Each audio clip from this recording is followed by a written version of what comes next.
भारत को विरोधाभासों का देश कहा जाता है और इसके कई कारण भी हैं और ऐसा ही एक विरोधाभास है भारत के लोगों का स्वास्थ्य। आपको जानकर हैरानी होगी कि भारत के ग्रामीण इलाकों में मोटापा तेजी से बढ़ रहा है, जबकि कुपोषण के शिकार बच्चों की संख्या के मामले में भारत कई अफ्रीकी देशों से भी आगे निकल गया है। आज हम भारतीयों की सेहत से जुड़े इसी विरोधाभास का एक विश्लेषण करेंगे। ये डीएनए टेस्ट हमने ग्लोबल न्यूट्रिशन रिपोर्ट का अध्ययन करके तैयार किया है। ग्लोबल न्यूट्रिशन रिपोर्ट से हासिल किए गए नए आंकड़ों के मुताबिक भारत के 38.7% बच्चे कुपोषण के शिकार हैं, यानी इन बच्चों को शारीरिक विकास के लिए जरूरी पोषण नहीं मिल पाता। आपको जानकर आश्चर्य होगा कि घाना और टोगो जैसे अफ्रीकी देशों के बच्चे भी भारतीय बच्चों से ज्यादा सेहतमंद हैं। ग्लोबल न्यूट्रिशन रिपोर्ट के मुताबिक बच्चों को सही पोषण देने के मामले में भारत को टोगो और घाना जैसे देशों से आगे निकलने में अभी 15 वर्ष और लग जाएंगे, जबकि इस मामले में चीन की बराबरी करने के लिए भारत को वर्ष 2055 तक का इंतजार करना होगा। ग्लोबल न्यूट्रिशन रिपोर्ट के नए आंकड़ों के मुताबिक बच्चों को पोषण देने के मामले में हमारा देश भारत 134 देशों में 114वें नंबर पर है।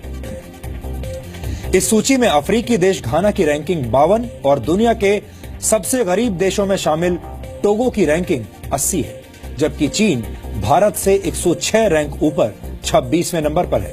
पूरी दुनिया में कुपोषण के शिकार बच्चों का प्रतिशत 23.8 है, यानी भारत में कुपोषित बच्चों की संख्या ग्लोबल एवरेज से भी ज्यादा है। अब हम आपको इस खबर के सबसे बड़े विरोधाभास के बारे में बताते हैं। एक तरफ भारत में करीब 39% बच्चे कुपोषित हैं, तो दूसरी तरफ भारत की ग्रामीण आबादी में मोटापे का शिकार होने वाले लोगों की संख्या पहले के मुकाबले 8 गुना ज्यादा हो गई है। ग्रामीण आबादी में मोटापे की बीमारी पिछले 14 वर्षों में बढ़ी है, जबकि शहरों में 20 वर्षों के दौरान दुगने लोग मोटापे का शिकार हुए हैं। ये आंकड़े साबित करते हैं कि मोटापा सिर्फ शहरी लोगों को ही अपना शिकार नहीं बनाता, बल्कि अब गांव के लोग भी मोटापे और इससे जुड़ी बीमारियों से पीड़ित हैं।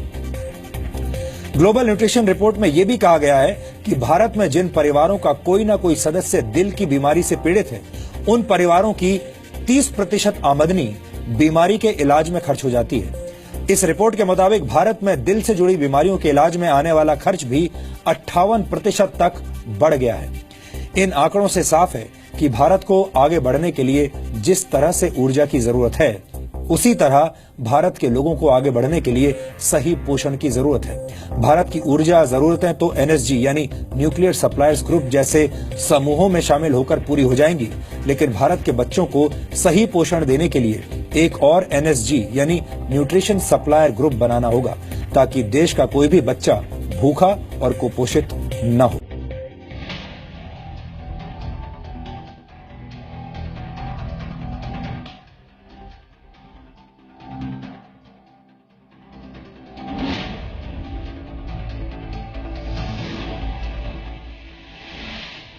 भारत के बच्चे भूखे मर रहे हैं, बड़े मोटापे से लड़ रहे हैं। भारत के बच्चों के पास पोषण नहीं है, तो मोटापे से लड़ने का प्रिकॉशन भी भारत के लोगों के काम नहीं आ रहा है। भारत की जनसंख्या में 14 वर्ष तक के बच्चों की संख्या करीब 50 करोड़ है। इन बच्चों को भारत का भविष्य कहा जाता है, लेकिन आपको जानकर हैरानी होगी कि इनमें से करीब 40% बच्चों को ठीक से 2 वक्त का भोजन भी नसीब नहीं हो पा रहा है।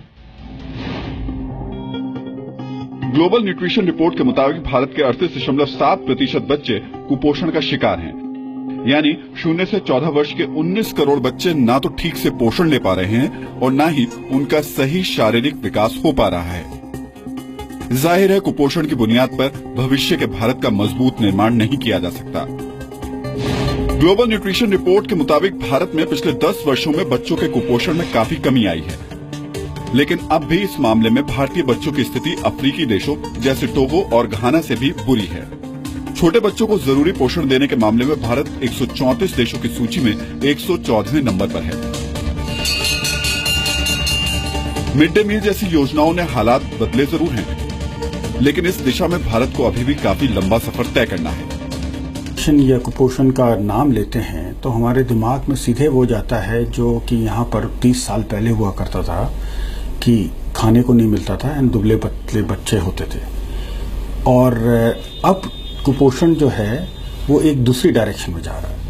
मैल न्यूट्रिशन का असली मतलब होता है कि मैल न्यूट्रिशन, कि न्यूट्रिशन का बैलेंस नहीं होना। अब ऐसी बहुत कंट्रीज हैं जहां पर अभी भी 30 साल पुरानी प्रॉब्लम्स हैं। इंडिया में अब दोनों प्रॉब्लम्स हैं। कुछ एरियाज तो ऐसे हैं जहां पर लोगों को खाने को नहीं मिल रहा है, कुछ एरियाज ऐसे हैं जहां पर बहुत ज्यादा खाने को मिल रहा है और उससे मैल न्यूट्रिशन हो रहा है।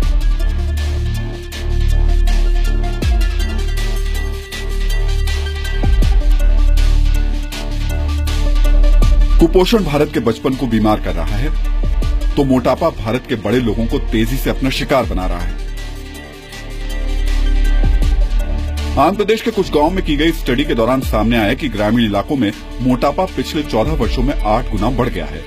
इस स्टडी में पता लगा कि 35 वर्ष तक की 40% ग्रामीण महिलाएं मोटापे का शिकार हैं। जांच में इन महिलाओं का BMI यानी बॉडी मास इंडेक्स 25 या इससे भी ज्यादा पाया गया। आपको बता दें कि महिलाओं के स्वास्थ्य के मामले में 18 से 22.9 तक के BMI को ही सही माना जाता है। तो दो मेन कारण है। एक तो हमारी डाइटरी हैबिट्स बहुत बदल गई हैं, तो वेस्टर्नाइज्ड डाइट की वजह से भी इसका असर आया है, और दूसरी सेडेंटरी लाइफस्टाइल हो गई है। तो ये दो चीज़ों के मिला के धीरे सबसे पहले मैलन्यूट्रिशन हुआ, फिर ओबेसिटी हुई, और फिर डायबिटीज और इस तरह की डिजीजेज आने लग गई। तो this is the cycle of the problem.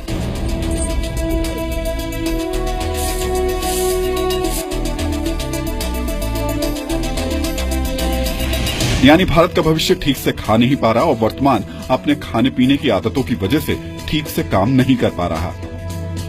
Bharat के पास इस वक्त दुनिया की सबसे बड़ी वर्क फोर्स है, लेकिन जब तक भारत के लोगों का स्वास्थ्य सही नहीं होगा, हम इस वर्क फोर्स को भी ठीक इस्तेमाल नहीं कर पाएंगे। ब्यूरो रिपोर्ट, जी मीडिया। किसी भी देश के युवा उस देश की सबसे बड़ी शक्ति होते हैं। भारत को सबसे युवा देश माना जाता है। भारत की 41% आबादी की उम्र 20 साल से कम है, लेकिन अगर हमारे युवाओं की इतनी बड़ी आबादी कुपोषित और बीमार होगी और अस्पतालों में पड़ी रहेगी, अस्पतालों में अपना इलाज कराती रहेगी, तो हमारा देश कभी भी आगे नहीं बढ़ पाएगा और सुपर पावर बनना तो लगभग हमारे लिए नामुमकिन हो जाएगा।